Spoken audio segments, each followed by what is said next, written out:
Hi ಎಲ್ಲರಿಗೂ ನಮಸ್ಕಾರ. Welcome back to our YouTube channel. So ಇವತ್ತಿನ ಒಂದು ಕ್ಲಾಸ್ ಅಲ್ಲಿ ನಾವು cell cycle and cell division ಬಗ್ಗೆ ನೋಡ್ತಾ ಹೋಗೋಣ. ಮೊದಲಿಗೆ ಸೆಲ್ ಸೈಕಲ್ ಅಂತ ಹೇಳಿದ್ರೆ ಸೀಕ್ವೆನ್ಸ್ ಆಫ್ ಇವೆಂಟ್ಸ್ ನಡೆಯುತ್ತೆ. ಓಕೆ, ಬೈ ವಿಚ್ ಅಲ್ಲೇನಾಗುತ್ತೆ, ಆ ಒಂದು ಇವೆಂಟ್ಸ್ ಅಲ್ಲಿ ಸೆಲ್ಲು ಅದರ ಒಂದು ಜೀನೋಮ್ ಅನ್ನ ಡುಪ್ಲಿಕೇಟ್ ಮಾಡುತ್ತೆ, ಜೊತೆಗೆ other constituents of the cell ನ ಸಿಂಥಸಿಸ್ ಮಾಡುತ್ತೆ, ಜೊತೆಗೆ eventually it divides into 2 daughter cells. ಅದನ್ನ ನಾವು ಸೆಲ್ ಸೈಕಲ್ ಅಂತ ಹೇಳ್ತೀವಿ.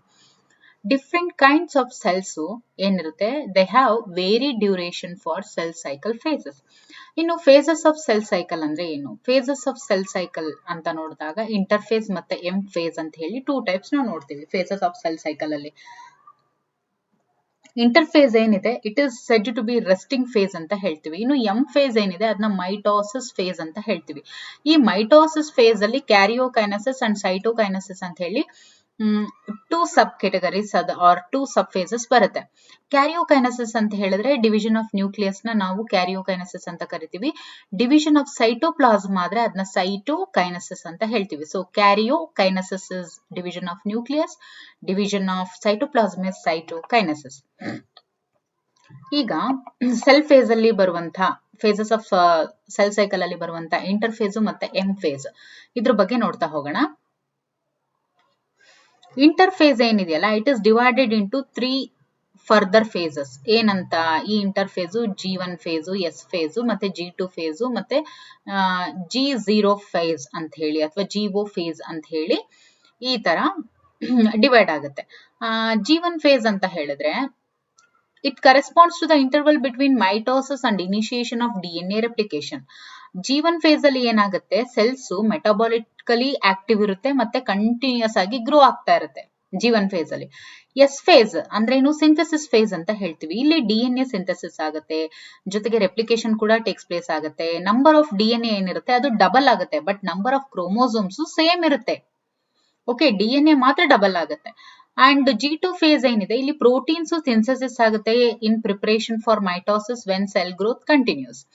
ಇನ್ನು GO ಫೇಸ್ ಅಂತ ಹೇಳಿದ್ರೆ ಸಮ್ ಸೆಲ್ಸ್ ಅಂದ್ರೆ ಫಾರ್ ಎಕ್ಸಾಂಪಲ್ ಹಾರ್ಟ್ ಸೆಲ್ ಅಂತ ಹೇಳ್ತೀವಿ. ಇದು G1 ಇಂದ ಎಕ್ಸಿಟ್ ಆದಾಗ enter a quiescent stage called GO phase. ಅಲ್ಲಿ cell remains ಮೆಟಾಬಾಲಿಕಲಿ active without proliferation. ಇನ್ನು ಇದಿಷ್ಟು ಇಂಟರ್ಫೇಸ್ ಆಯ್ತು. ಇಂಟರ್ಫೇಸ್ ಅಲ್ಲಿ 3 ಫೇಸಸ್ ಅನ್ನ ನಾವು ನೋಡಿದ್ವಿ. ಈಗ ಎಂ ಫೇಸ್ ಬಗ್ಗೆ ನೋಡ್ತಾ ಹೋಗೋಣ. ಈ ಎಂ ಫೇಸ್ ಅಲ್ಲಿ ಮೈಟೋಸಿಸ್, ಓಕೆ, ಅಂದ್ರೆ ಮೈಟೋಟಿಕ್ ಫೇಸ್ ಅಂತ ಹೇಳ್ಬಿಟ್ಟು ಇದನ್ನ ಈಕ್ವೇಶನಲ್ ಡಿವಿಷನ್ ಅಂತ ಕೂಡ ನಾವು ಕರಿತೀವಿ. ಈಕ್ವೇಶನಲ್ ಡಿವಿಷನ್ ಅಂತ. Number of chromosomes in the parent and progeny cells is same. ಅಂದ್ರೆ ನಂಬರ್ ಆಫ್ ಕ್ರೋಮೋಸೋಮ್ಸ್ ಪೇರೆಂಟ್ ಮತ್ತೆ ಪ್ರೋಜನಿ ಎರಡು ಕೂಡ ಸೇಮ್ ಇರುತ್ತೆ. ಅದನ್ನೇ ನಾವು ಈಕ್ವೇಶನಲ್ ಡಿವಿಷನ್ ಅಂತ ಹೇಳ್ತೀವಿ. ಸೊ ಈಕ್ವೇಶನಲ್ ಡಿವಿಷನ್ ಅಂತ ಅಂದ್ರೇನು? Number of chromosomes in the parent and progeny cells, parent cell ಅಲ್ಲಿ ಮತ್ತೆ ಪ್ರೋಜನಿ ಸೆಲ್ ಅಲ್ಲಿ ನಂಬರ್ ಆಫ್ ಕ್ರೋಮೋಸೋಮ್ಸ್ ಏನಿರುತ್ತೆ ಅದು ಸೇಮ್ ಇರುತ್ತೆ. ಅದನ್ನೇ ಈಕ್ವೇಶನಲ್ ಡಿವಿಷನ್ ಅಂತ ಹೇಳೋದು.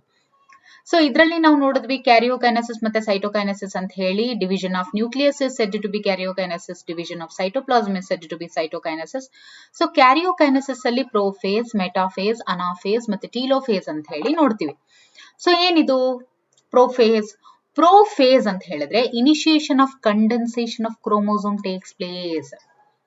ಇಲ್ಲೇನಾಗುತ್ತೆ, ಕ್ರೋಮೋಸೋಮ್ ಕಂಡೆನ್ಸೇಷನ್ ಆಗುತ್ತೆ ಮೊದಲನೇದಾಗಿ. ಆಮೇಲೆ ಸೆಂಟ್ರೋಸೋಮ್ ಏನಿರುತ್ತೆ ಅದು begins to move forward towards opposite poles of the cell. ಪ್ರತಿಯೊಂದು ಸೆಂಟ್ರೋಸೋಮ್ ಕೂಡ radiates out microtubules called esters ಅಂತ ಹೇಳ್ತೀವಿ. 2 ಎಸ್ಟರ್ಸ್ ಟುಗೆದರ್ ಏನಾಗುತ್ತೆ, ಸ್ಪಿಂಡಲ್ ಫೈಬರ್ಸ್ ಅನ್ನ ಫಾರ್ಮೇಶನ್ ಮಾಡುತ್ತೆ. ಅವೆರಡೂ ಕೂಡ ಅಂದ್ರೆ ಸ್ಪಿಂಡಲ್ ಫೈಬರ್ ಜೊತೆಗೆ ಸೇರ್ಕೊಂಡ್ಬಿಟ್ಟು ಮೈಟೋಟಿಕ್ ಅಪಾರಟಸ್ ಅನ್ನ ಫಾರ್ಮೇಶನ್ ಮಾಡುತ್ತೆ. Cells at the end of prophase do not show Golgi complexes. ಅಂದ್ರೆ cells at the end of prophase ಅಂದ್ರೆ at the end of prophase ಏನಿರುತ್ತೆ ಅಲ್ಲಿ ಯಾವುದೇ ಒಂದು Golgi complex, endoplasmic reticulum, nucleolus ಮತ್ತೆ ನ್ಯೂಕ್ಲಿಯರ್ ಎನ್ವೆಲಪ್ ಇವೇನು ಕಂಡು ಬರೋದಿಲ್ಲ.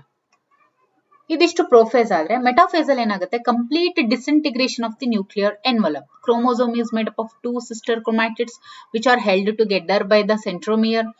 Small disc-shaped structures at the surface of the centromeres are called kinetochores ಅಂತ ಹೇಳ್ತೀವಿ. ಈ structures sites of attachment of spindle fibres ಆಗಿ ಕೆಲಸ ಮಾಡುತ್ತೆ. Spindle fibres attached to kinetochores of chromosomes. Chromosomes are moved to spindle equator and get aligned along metaphase plate through spindle fibers to both poles. Okay. So ಈಗ prophase ಆಯ್ತು ಜೊತೆಗೆ metaphase ಆಯ್ತು, ಹೌದಲ್ವಾ? Prophase ಆಯ್ತು ಮತ್ತೆ ಮೆಟಾಫೇಸ್ ಆಯ್ತು. ಈಗ ನೋಡೋಣ ಅನಾಫೇಸ್. ಇಲ್ಲಿ ಸೆಂಟ್ರೋಮಿಯರ್ಸ್ ಸ್ಪ್ಲಿಟ್ ಆಗುತ್ತೆ, ಕ್ರೊಮ್ಯಾಟಿಡ್ಸ್ ಸೆಪರೇಟ್ ಆಗುತ್ತೆ. ಕ್ರೊಮ್ಯಾಟಿಡ್ಸ್ ಸೆಪರೇಟ್ ಆಗಿರುವಂತ ಕ್ರೊಮ್ಯಾಟಿಡ್ಸ್ ಆಪೋಸಿಟ್ ಪೋಲ್ಸ್ಗೆ ಹೋಗುತ್ತೆ. ಇನ್ನು ಟೀಲೋಫೇಸ್ ಅಲ್ಲಿ ಏನಾಗುತ್ತೆ, chromosomes cluster at opposite spindle poles and their identity is lost as discrete elements. ಇನ್ನು ನ್ಯೂಕ್ಲಿಯರ್ ಎನ್ವಲಪ್ ಏನಿರುತ್ತೆ that develops around the chromosome clusters at each pole that forming 2 daughter nuclei. ಇನ್ನು nucleolus, Golgi complex ಮತ್ತೆ endoplasmic reticulum ಏನಿರುತ್ತೆ ಅದು reform ಆಗುತ್ತೆ ಇಲ್ಲಿ.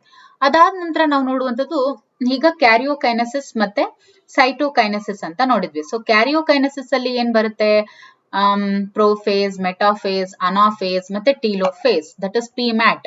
Okay, ಈಗ mitosis ಅಲ್ಲಿ ಅಂದ್ರೆ ಎಂ ಫೇಸ್ ಅಲ್ಲಿ ನಾವೇನ್ ನೋಡಿದ್ವಿ, ಕ್ಯಾರಿಯೋಕೈನೆಸಿಸ್ ಮತ್ತೆ ಸೈಟೋಕೈನೆಸಿಸ್. ಸೊ ಈಗ ಪಿಮ್ಯಾಟ್ ಆಯ್ತು, ಈಗ ಸೈಟೋಕೈನೆಸಿಸ್ಗೆ ಹೋಗೋಣ.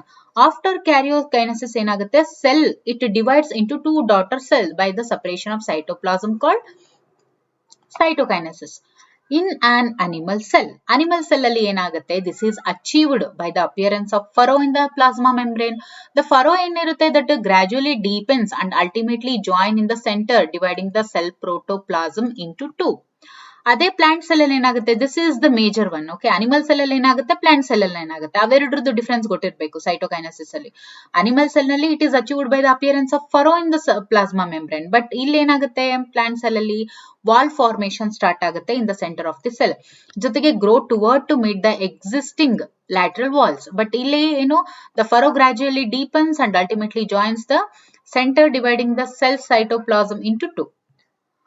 ಇನ್ನು ಸಿಗ್ನಿಫಿಕೆನ್ಸ್ ಆಫ್ ಮೈಟೋಸಿಸ್ ಏನು, production of diploid daughter cells with identical genetic complement, the growth of multicellular organisms is due to mitosis ಇಂದ. ಆಮೇಲೆ maintain nucleocytoplasmic ratio, it damaged cells must be replaced by identical new cells by only mitosis. ಆಮೇಲೆ it helps in regeneration also.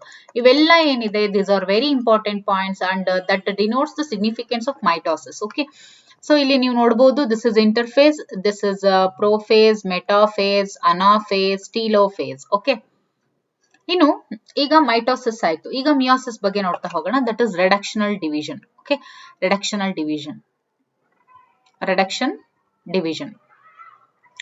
Meiosis ಅಂತ ಹೇಳಿದ್ರೆ it is a type of cell division ಅಂತ ಹೇಳ್ತೀವಿ. ಇಲ್ಲಿ sexually reproducing organisms ಅಂದ್ರೆ it is a type of cell division in sexually reproducing organisms.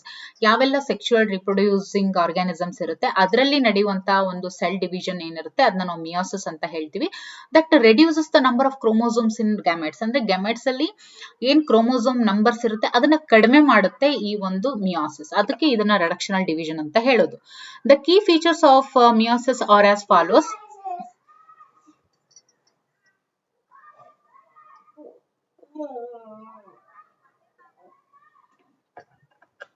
ಇನ್ನು key features of meiosis ಬಂದ್ಬಿಟ್ಟು